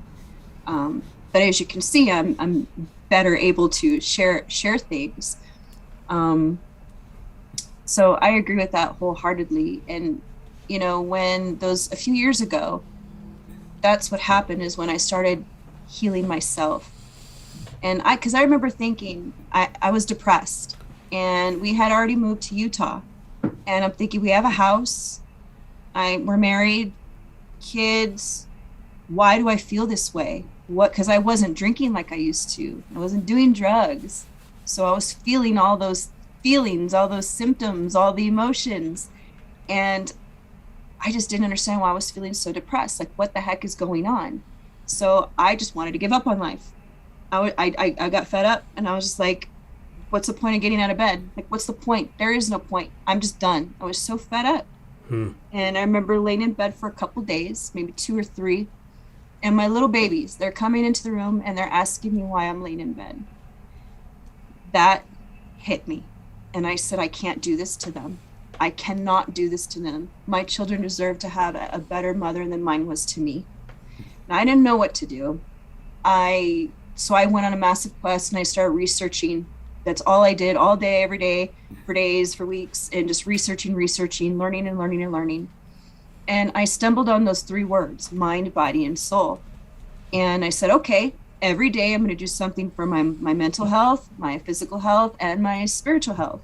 And I started learning, what can I do for my mental health? What can I do? Well, physical health, I already knew. I was eating very healthy back in, I think, my son was maybe like 3 or 4 years old, my first son. And so I had already gone on this escapade of learning about health, organic food, processed food, and all this stuff. So I feel like I had a good handle on nutrition with the physical part. I had been having babies, so my body wasn't, where it needed to be, but, I was nursing, so I kind of, whatever. But I was like, I need to focus on my mental health, and I need to focus on my spirituality. And so I started learning how to do that. And that's when I came up with all these things, and I put them in my book to help other people as well, as they've worked for me. So I want to share with others that it can work for them too. And when I started doing that, I believe I started walking outside. Walking outside, that's, for my physical health. Just simply being out in nature, because out here I live in Utah, and there's a beautiful lake out front that you can see, the flowers, the landscape, the trees. Just being outside connects you spiritually. And then I would start stating affirmations of gratitude that, I'm grateful for this, I'm grateful for that, and that would support my mental health. But I didn't stop there. But that's how I started. And I started to notice that I felt alive inside, like I felt good. And it was all because of this. So I was like, I'm onto something. So I continued with that. I started learning about other ways. And one of the big ones that I did was a release ritual. We all know how writing is therapeutic, right? So I remember, I'm a fast typer, and I had a lot to say. So I opted to type out. I really wanted to get rid of everything, all the pain, all the hurt from my mother. So I opted to type everything out. To anybody reading it, probably wouldn't have made sense. But it wasn't for anyone. It was really for me. It was to do a mental dump. Things she didn't do, what she did and didn't do for me, what I wish she would have done, why she did this, all the questions, unanswered questions, just anything and everything I put on this document. Printed it out, put it in my back pocket, asked my husband if he'd be willing to be my witness, because some people, you could do this in a group setting, a family setting, or alone, whatever, is comfortable for you. And I had my husband. We went into our small bathroom, and I remember he's asking me, he's like, okay, so where is it? And I'm just sitting there, it's in my pocket. And he's like, okay. And just because it was hard for me to do this. But I wanted to get rid of this. And if this was the way to do it, I wanted to give 100% effort. So I did. I pulled it out and I started reading it. And this is what I call honoring your emotions. It's when you're allowing yourself to feel all those emotions that you may have suppressed inside. Because what I understand is that when we experience a painful or traumatic event and we don't honor our emotions and release them, they become buried within our subconscious. And that is where our identity is comprised from. That isn't where our thoughts come from. It's how we think, how we feel, and how we react to everyday situations. And it makes perfect sense, especially when I attribute this to my own life. So when we don't honor our emotions, it stays stuck within us. And that's why people are, they have OCD, or you see that they have these symptoms of anxiety disorder. They're scared, or they have agoraphobia. They can't leave their house. It all stems from a traumatic event that they experienced, and they haven't purged. They haven't honored those emotions and set them free. So they're still alive inside of us. We think out of sight, out of mind, but they're not. That's actually what's controlling us. And a lot of us will turn to meds. I was put on meds. I was put on Prozac, but they took me off because they said that it made me sleep all the time. I've heard adjusting meds, this and that, but what I've learned is that meds are no different than drugs or alcohol. It's a medication, it's a drug. It alters you, right? Yep. And so it's numbing you, and it's preventing you from feeling the very emotions that you need to feel to heal. And that's what I experienced when I did this release ritual. I honored my emotions. I mean, I cried. I was ugly crying. I mean, I did not look pretty at all, you know. And my poor husband, I can only imagine what he must have been feeling, sitting there watching his wife in so much pain. But I got it out. I read the whole thing. I burned it, making a statement that, you know, this no longer serves me. I release you. You know, some people will go as far as physically, you know, going like this to get it out, to throw it out. Some will use scissors to cut, you know, whatever you have to do to mentally to get rid of that. And I went to bed and the next day I remember the best way I could describe it is like, it felt like somebody did surgery in my heart space, because it felt like a big hunk of something had been removed. I felt lighter inside and I was hooked. I was like, what else can I heal? What else can I get rid of? Or write more letters. Yeah. Yep. And that was the start of all my healing. And this was what, in 2019, I believe, of December, because that following year in 2020 is when I met my book coach in January. Yeah, January. I went to a female entrepreneur conference here in Utah, and I felt compelled to go, and money was tight. I'm telling you, this was God. God knew what he was doing. I know it was God. He brought me to this place, and this is where I met my book coach, Christine Gale with Unleash Your Rising. And she's an angel sent from heaven. I'm telling you, she made a way where there was no way. And I was able to get my book written and to get my book out. And it's funny because she says, you know, now that I talked to her after the fact and everything, she tells me she went there, because she lives in California. So she plane ticket, hotel, you know, paid, did all the things to do this. And she told me, and it made me cry. She told me, she was like, you're what came out. I came to Utah for you, Tiffani. And I was like, oh my God, you know, because it was just such a beautiful thing. And it was meant to be. And I experienced so much more healing just by writing my book, because that was me creating my own timeline, because my book is literally my life story. So things that I never realized before were like light bulb, light bulb, light bulb, light bulb. Like it just didn't stop. Yeah. And it was just so eye-opening for me. And now I understand so much more than I never did before. And now the book's out in the world, and I'm on this godly mission to heal the world. I love it. I love me that. too. We're going to stop really quick for another real quick commercial break. But when we come back, I brought the copy. Tiffani was sweet enough to mail me a copy. Thank you so much. I have to admit, I haven't had a chance to start reading it yet. I'm reading like 3 books and listening to one right now of people who have sent books. But I will definitely get to it. And Bring your tissues. yeah, well, yes. You've had us teared up here in the studio. I know it's hard for you to see on the other side, but yeah, you've definitely had us teared up. But guys, stay tuned with us. We're going to be right back. Good morning, this is Leticia with Computer Hospital. We are your computer repair experts for both PC and Mac. We are your community resource for all of your computer repair needs. What makes us different is that we want to fix your computer. We also do free diagnostics. We charge a flat rate labor, which means that you won't pay by the hour. All of our computer repair is done in-house with a fast turnaround time, and same-day service is also available. Feel free to stop by anytime without an appointment.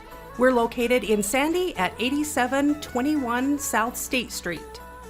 Again, that's 8721 South State Street, or call us at 801-987-3993.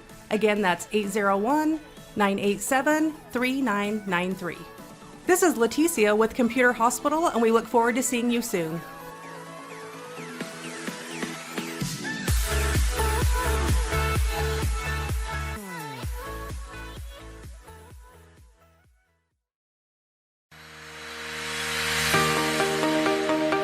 Hello there, this is Brad Neufeld with the Resilience Talk Network, and I would like to introduce to you Taffytown, one of our newest sponsors. Let me introduce you to Derek. Hi, I'm Derek from Taffytown. We're proud sponsors of the Other Side of Addiction podcast. Taffytown is a family-owned and operated business still operating in the Salt Lake City area for over 100 years. We manufacture some of America's best saltwater taffy. What makes Taffytown stand out from all of the others? We have a unique recipe, a whipped-style recipe that incorporates egg whites, evaporated milk, real sea salt.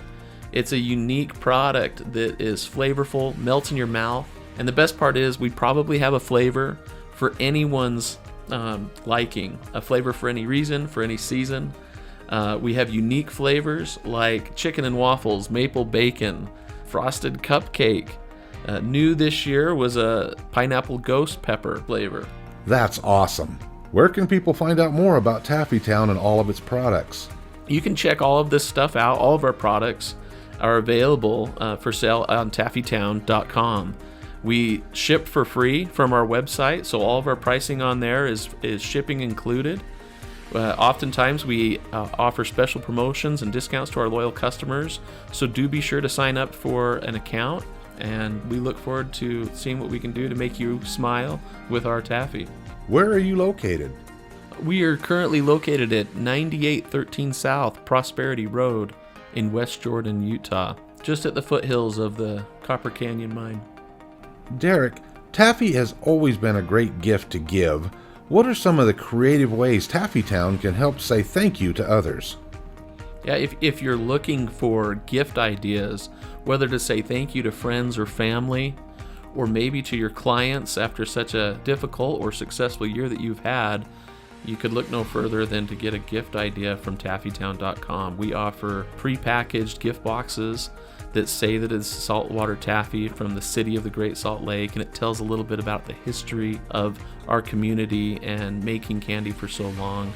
You can also do customized gifts to pick out just the right flavors or colors of candy for that special someone and deliver even a personalized message in that box to them. So please feel free to check out Taffytown.com for any gift ideas this season. Thank you so much, Derek. Please visit Taffytown.com, that's Taffytown.com, to find out more about the products and services that Taffytown offers. You won't be disappointed.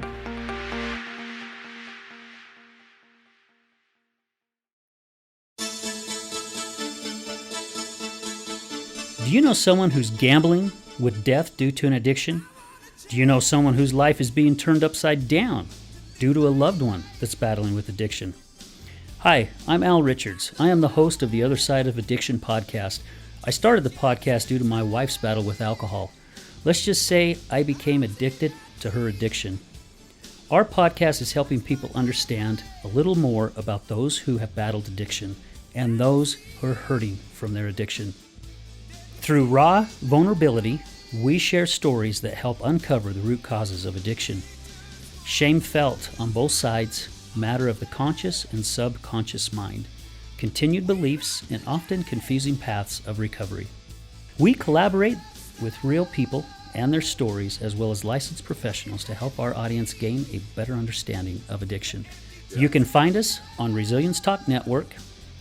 You can also find us on Facebook at Mr. Al Richards. That's Facebook at Mr. Al Richards. You can also find us on YouTube. Just look up the Other Side of Addiction podcast.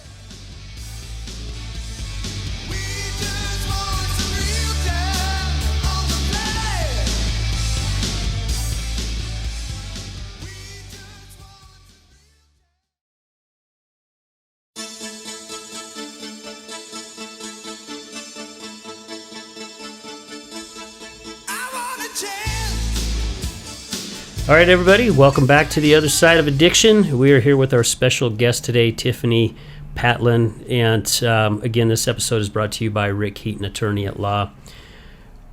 Ladies, I don't know what you feel, but this has been an incredible show. It has been. Absolutely. It's been amazing. Yeah, and that's, what other amazing words can we put with it? I mean, amazing, tripendicular, bodacious, phenomenal. All the above. All the above. Yeah.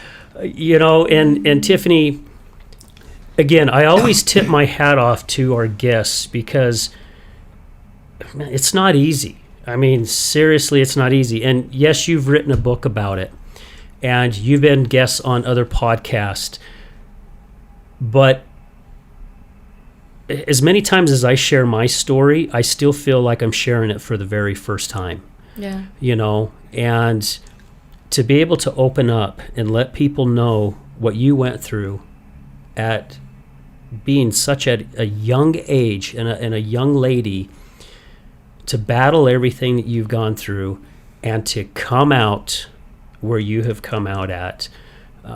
You know, I think Janessa was asking you earlier, I think it was during a break, but I mean, did you get your answer of what got her to get through everything that she got through to get this book? Because I know that was, you were really curious on it. Yeah, I feel like you answered it, but at the same time, you piqued my interest so much. I'm like, I gotta read her book, because you don't want to give everything out because you want them to read your book. But it was enough that I'm like, okay, I feel satisfied, but I'm gonna go read it.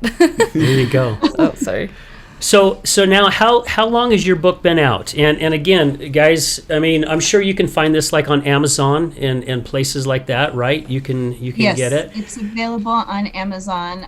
Okay. It hit Amazon bestseller. Woo, Woohoo! Yay. all right. Congratulations. Yeah. And it's also on my website at unlockingyourabilitytoheal.com.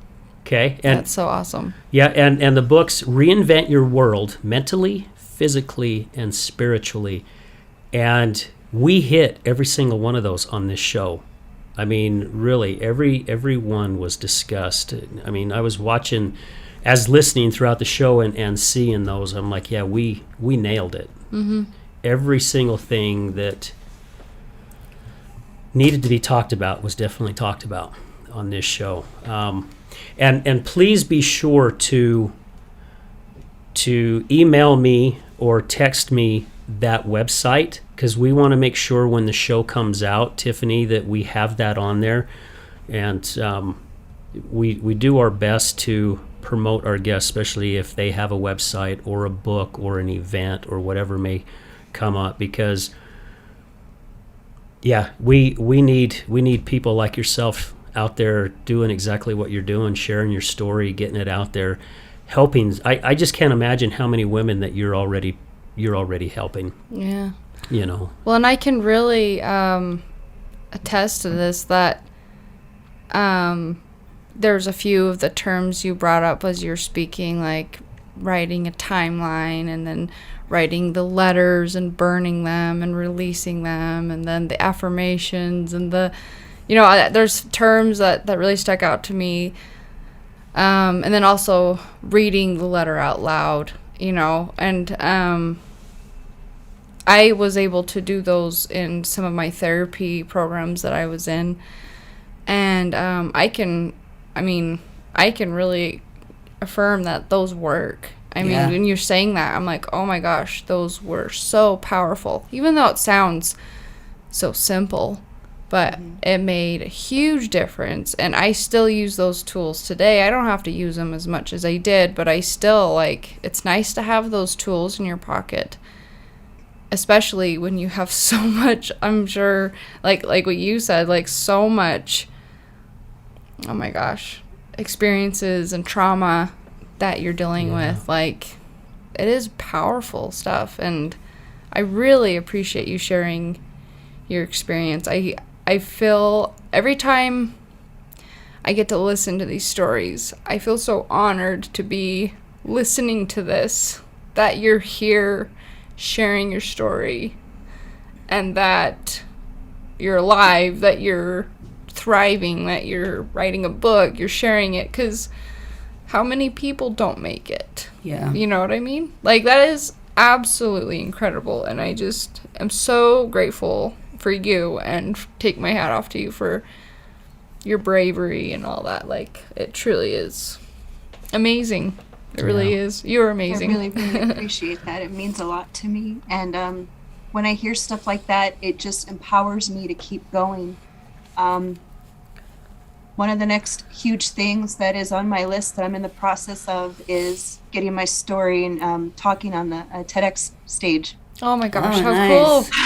cool. Oh, wow. It's definitely out of my comfort zone. I mean, Yeah. I had to be drunk in order to talk to people, you know, and be out in public. And I feel like that's like the next big thing. Like, it was a big thing to put my story in a book, Oh, yeah. but now I'm going to be on a stage and I'm going to speak. And I feel like I have to do that. I have to do that for those people that are hurting, because it's like, yeah, cool, she wrote a book, but it's like, okay, how much more powerful would it be if I got on a stage and I said, hey, look what else I did?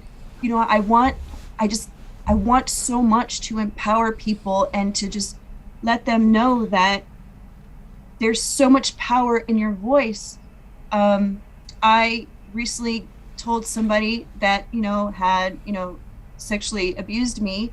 Their wife just recently found out. My cousin found out. And she said a lot of like what you said, that she was so grateful that it's been, 25 years? And she finally found out the truth of what happened that she was oblivious to.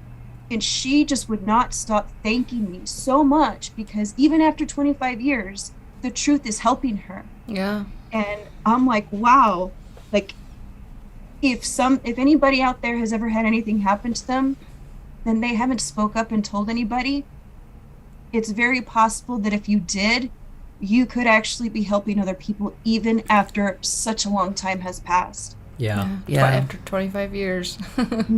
Well, and it's that message. I mean, we've, and I won't say who, but we've had a few of our shows go out, and people have talked about things that has happened within their family. And a few, not very many, just a couple, have gotten some backlash, you know, for coming on a podcast, sharing their story. And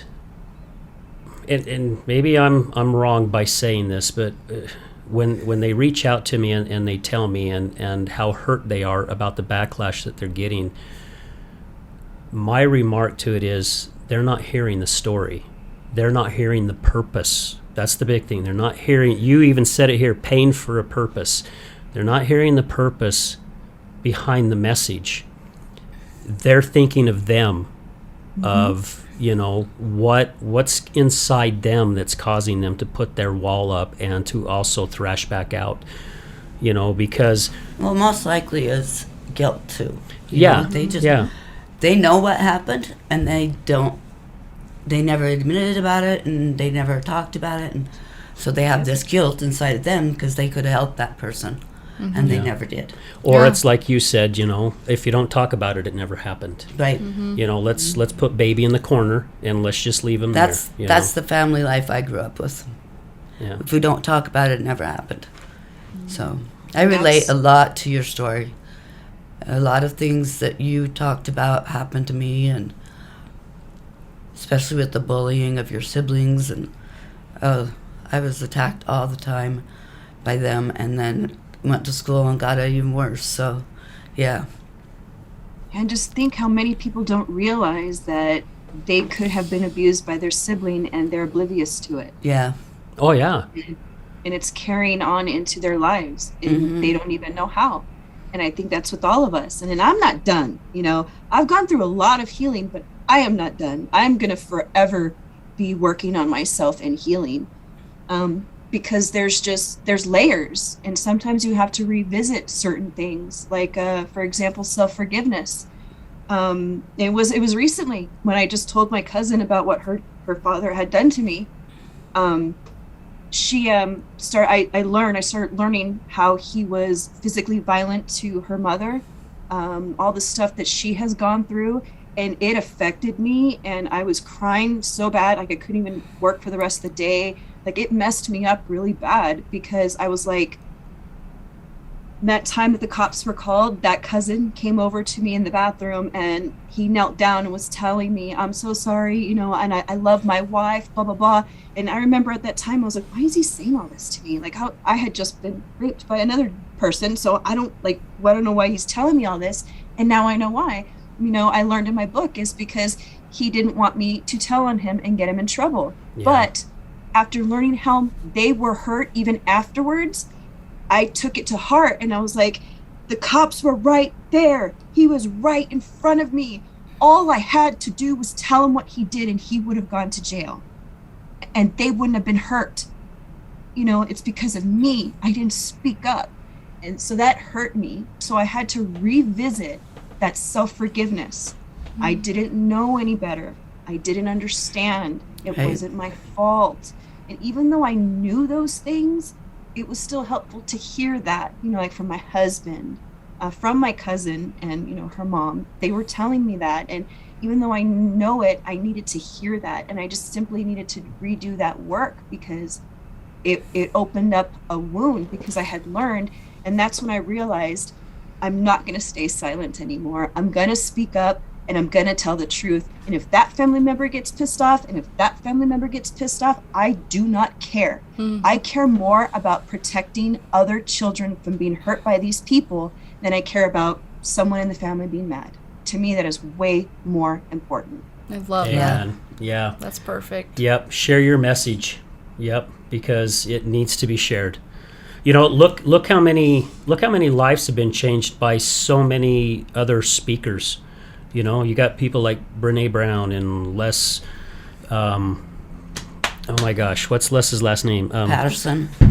Les Patterson, but Les Brown. Les Brown. Thank you. Yeah, the name is the same. But I mean, look how many people they've changed their lives, and it's because they have that voice. You know, and people who have had a voice and they believe that their voice needs to be heard because of things that's happened to them. Man, the lives that they can change it's just incredible. So it's great that somebody like yourself, you know, stepping up to the plate, Tiffani, and going, I don't give a crap what anybody thinks. It's like my buddy Laban says, it's none of my business what other people think of me, you know, and it's not. But if he's got a message to share, you got a message to share, we got a message to share, we're going to share it. And it's not to put anybody down. It's not to make anybody feel weak. It's to say, look, this is our message. And by golly, we're going to get it out there. Mm-hmm. You know, I think your also thing is you're dishonoring God if you don't. Because that's why he put you in that path. Yeah. You know, he put you in that path so you could experience it, so you could help others with it. And so I feel like if you're not sharing your story, you're dishonoring him by not. I feel that. Yeah. That was deep. I love that you said was that. it? Yeah, that was really good. I can get that way sometimes. Yes, you can. Because, right, Jesus was put here to go through all the pain, everything, all the hurt, turmoil, picked on, tortured, everything, so he could feel everything that we're going through. And if we're not going to go through our pain and everything and do what we can to go out and help others, then yeah, you nailed it.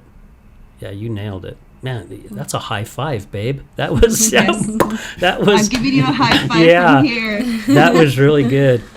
So again, guys, find Tiffani's book. Please find it. And I got to go over this way, you know, and unlocking your ability to heal.